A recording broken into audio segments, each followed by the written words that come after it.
In every village, the dead are meant to stay silent.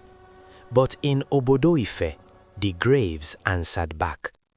Not with screams, not with curses, but with names, and only one woman could hear them. The woman who never wept. Her name was Nwanyi Ugo. She lived alone at the edge of the village, where the soil turned dark, and the air stayed cold even at noon.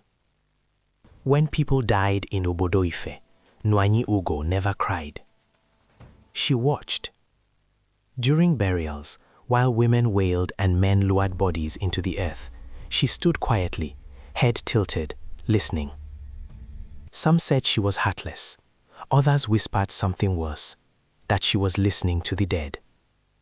The first time the grave spoke. Years ago, during a dry season burial, something strange happened. As the final earth was poured onto the grave, Nwanyi Ugo suddenly gasped. She stepped back and whispered, "He is not finished."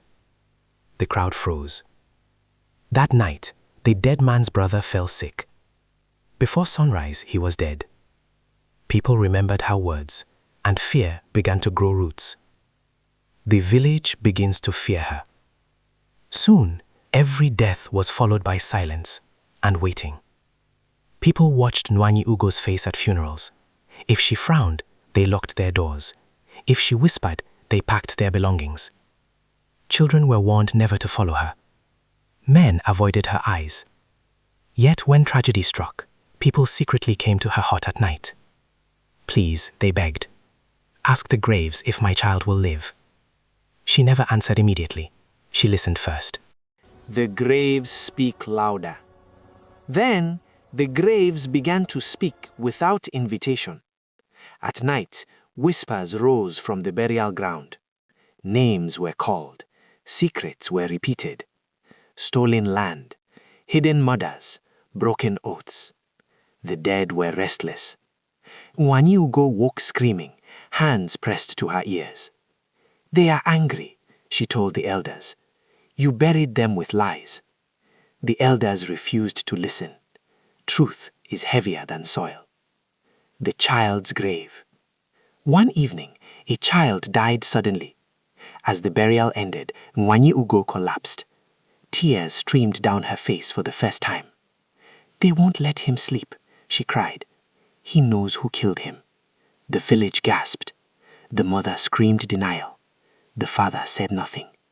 That night, the father vanished. At dawn, his body was found beside the child's grave, and the earth was open. The elders' decision.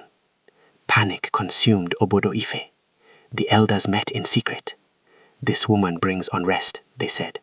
"She stirs the dead." They decided to silence her, not with death, but with exile. They marched her to the burial ground and ordered her never to return. As she left, the graves shook. The night the dead walked. That night, Obodo-Ife lost sleep forever.